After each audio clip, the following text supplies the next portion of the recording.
राधे। जय श्री कृष्णा। प्यारे दोस्तों, धार्मिक कथाएं चैनल में आपका हार्दिक स्वागत है। दोस्तों, आज मैं अपनी वीडियो में आपके लिए लेकर आई हूँ भौम प्रदोष व्रत कथा। दोस्तों, प्रत्येक मास में कृष्ण पक्ष और शुक्ल पक्ष की त्रयोदशी तिथि पर प्रदोष व्रत रखा जाता है। इस तरह हर मास में 2 प्रदोष व्रत आते हैं।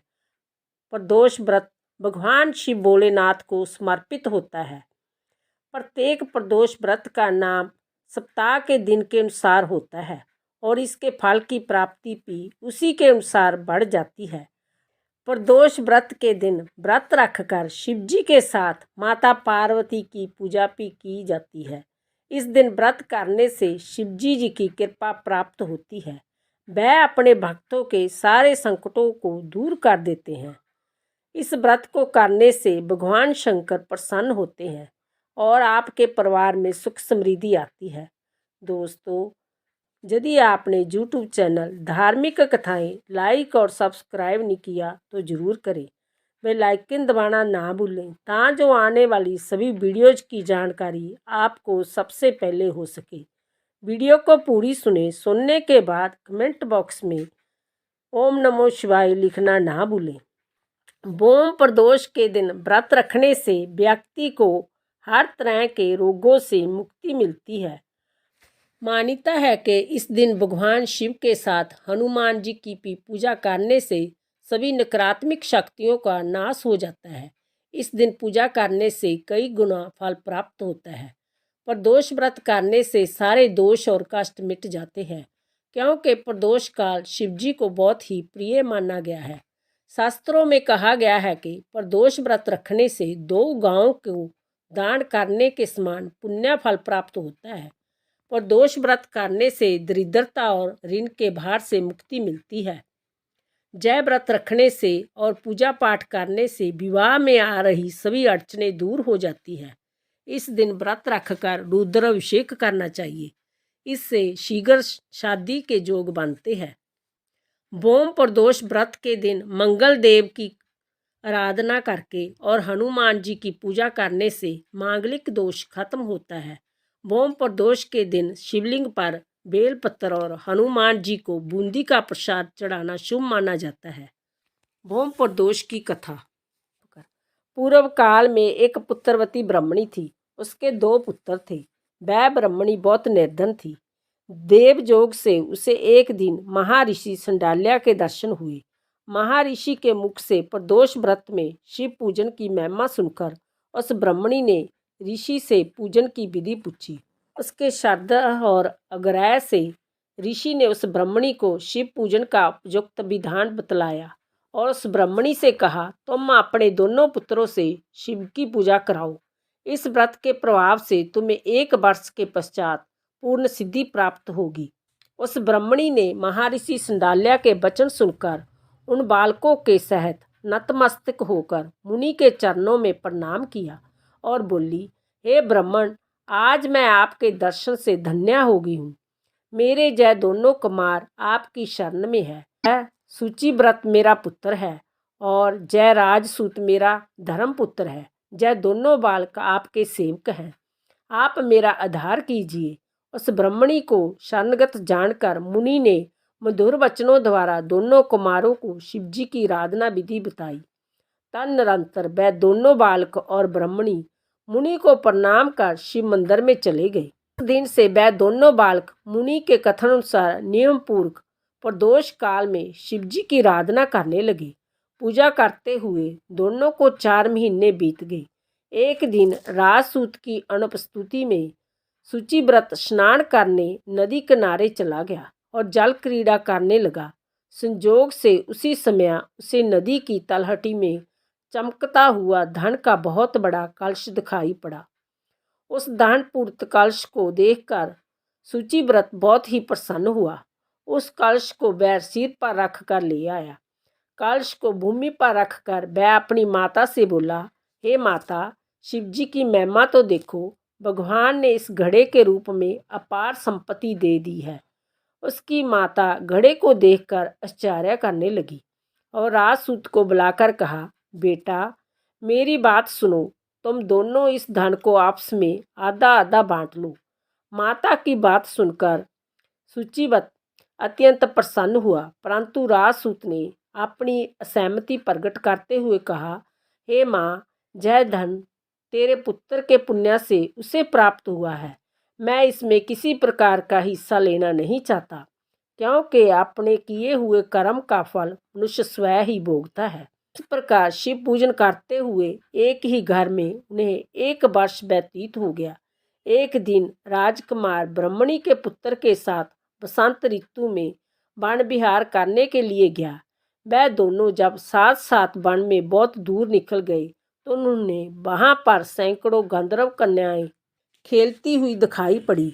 ब्राह्मण कुमार उन गंधर्व कन्याओं को क्रीड़ा रात देखकर राजकुमार से बोला, जहाँ पर कन्याएं विहार कर रही है, इसलिए हम लोगों को अब और आगे नहीं जाना चाहिए, क्योंकि जय कन्याएं शीघ्र ही मनुष्यों के मन को मोहित कर लेती है। इसलिए मैं तो इन कन्याओं से दूर ही रहूँगा। परंतु राजकुमार उसकी बात अनसुनी कर कन्याओं के विहार स्थल में निर्भीक भाव से अकेला ही चला गया। उन सभी गंधर्व कन्याओं में प्रधान सुंदरी उस आए हुए राजकुमार को देखकर मन में विचार करने लगी कि कामदेव के समान सुंदर रूप वाला यह राजकुमार कौन है। उस राजकुमार के साथ बातचीत करने के उद्देश्य से उस सुंदरी ने अपनी सखियों से कहा, सखियों, तुम लोग निकट के वन में जाकर उस वन में अशोक, चंपक, मोल, श्री आदि के ताजे फूल तोड़ लाओ। तब तक मैं तुम्हारी प्रतीक्षा में यहीं रुकी रहूंगी। उस गंधर्व कुमारी की बात सुनते ही सब सखियां वहां से चली गई। सखियों के जाने के बाद वह गंधर्व कन्या उस राजकुमार को स्थिर दृष्टि से दिखने लगी। उन दोनों में परस्पर प्रेम का संचार होने लगा। गंधर्व कन्या ने राजकुमार को बैठने के लिए आसन दिया। प्रेम लाभ के कारण राजकुमार के सहवास के लिए वह सुंदरी व्याकुल हो उठी और राजकुमार से प्रश्न करने लगी, हे कमल के समान नेत्रों वाले, आप किस देश के रहने वाले हैं? आपका यहाँ आना क्यों हुआ? गंधर्व कन्या की बात सुनकर राजकुमार ने उत्तर दिया, मैं विदर्भ राज का पुत्र हूँ। मेरे माता पिता स्वर्गवासी हो चुके हैं। शत्रुओं ने मुझसे मेरा राज्य हड़प लिया है। राजकुमार ने अपना परिचय देकर उस गंधर्व कन्या से पूछा, आप कौन हैं, किसकी पुत्री हैं और इस वन में किस उद्देश्य से आई हैं? आप मुझसे क्या कहना चाहती हैं? राजकुमार की बात सुनकर गंधर्व कन्या ने कहा, मैं विदिवक नामक गंधर्व की पुत्री अशुमति हूँ। मैं आपको देखकर आपसे बातचीत करने के लिए ही जहाँ पर सखियों का साथ छोड़कर रह गई हूँ। मैं गान विद्या में निपुण हूँ। मेरे गाने पर सभी देवगनाएं रीझ जाती है। मैं चाहती हूँ कि आपका और मेरा प्रेम सर्वदा बना रहे। इतनी बात कहकर उस गंधर्व कन्या ने अपने गले का बहुमूल्य मुक्ताहार राजकुमार के गले में डाल दिया। वह हार उन दोनों के प्रेम का प्रतीक बन गया। इसके पश्चात राजकुमार ने उस कन्या से कहा, हे सुंदरी, तुमने जो कुछ कहा है वह सब सत्य है, लेकिन आप राजविहीन राजकुमार के पास कैसे रह सकेंगी? आप अपने पिता की अनुमति लिए बिना मेरे साथ कैसे चल सकेंगी? राजकुमार की बात पर वह कन्या मुस्कुराकर कहने लगी, जो कुछ भी हो, मैं अपनी इच्छा से आपका वरण करूंगी। अब आप परसों प्रातःकाल जहाँ पर आइए। मेरी बात कभी झूठी नहीं हो सकती। गंधर्व कन्या ऐसा कहकर पुनः अपनी सखियों के पास चली गई। इधर वह राजकुमार भी सूचीव्रत के पास जा पहुंचा और उसने अपना सारा वृत्तांत कह सुनाया। इसके बाद वह दोनों घर को लौट गई। घर पहुंचकर उन लोगों ने ब्रह्मणी से सब हाल कहा, जिसे सुनकर वह हर्षित हुई। गंधर्व कन्या द्वारा निश्चित दिन को वह राजकुमार सूचीव्रत के साथ उसी वन में पहुंचा।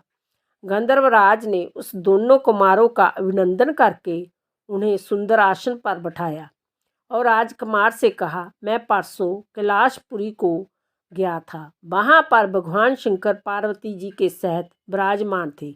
उन्होंने मुझे अपने पास बुलाकर कहा, पृथ्वी पर राजच्युत होकर धर्मगुप्त नाम का राजकुमार घूम रहा है। शत्रुओं ने उसके वंश को नष्ट भ्रष्ट कर दिया है। वह कुमार सदा ही भक्तिपूर्वक मेरी सेवा किया करता है, इसलिए तुम उसकी सहायता करो जिससे वह अपने शत्रुओं पर विजय प्राप्त कर सके। इसलिए मैं भगवान शिव जी की आज्ञा से अपनी पुत्री अंशुमति आपको सौंपता हूँ। मैं शत्रुओं के हाथ में गए हुए आपके राज्य को वापस दिला दूंगा। आप इस कन्या के साथ 10,000 वर्षों तक सुख भोग कर शिवलोक को चले जाएंगे। शिवलोक में जाने पर भी मेरी पुत्री इसी शरीर से आपके साथ रहेगी। इतना कहकर गंधर्व ने अपनी पुत्री का विवाह राजकुमार के साथ कर दिया। दहेज में नेक बहुमूल्य रत्न, वस्त्र, राथाती प्रदान किए। इसके अतिरिक्त दास दासियां तथा शत्रुओं पर विजय पाने के लिए गंधर्वों की चतुर्गनी सेना भी दी। राजकुमार ने गंधर्वों की सहायता से शत्रुओं को नष्ट कर दिया और वह अपने नगर में प्रविष्ट हुआ। मंत्रियों ने राजकुमार को सिंहासन पर बैठाकर राज्याभिषेक किया। अब वह राजकुमार राज सुख भोगने लगा। जिस दरिद्र ब्राह्मणी ने इसका पालन पोषण किया था उसे ही राजमाता के पद पर आसीन किया गया। वह सूची व्रत ही उसका छोटा भाई बना। इस प्रकार प्रदोष व्रत में शिव पूजन के प्रभाव से वह राजकुमार दुर्लभ पद को प्राप्त हुआ। जो मनुष्य प्रदोष काल में अथवा नित्य ही इस कथा का श्रवण करता है वह निश्चय ही सभी कष्टों से मुक्त हो जाता है और अंत में परम पद का अधिकारी होता है। भौम प्रदोष व्रत में कथा सुनने वह कहने से भगवान शिव का आशीर्वाद प्राप्त होता है और जीवन के सभी कष्ट दूर हो जाते हैं। शिव भगवान की जय। बोलो माता पार्वती जी की जय। राधे। जय।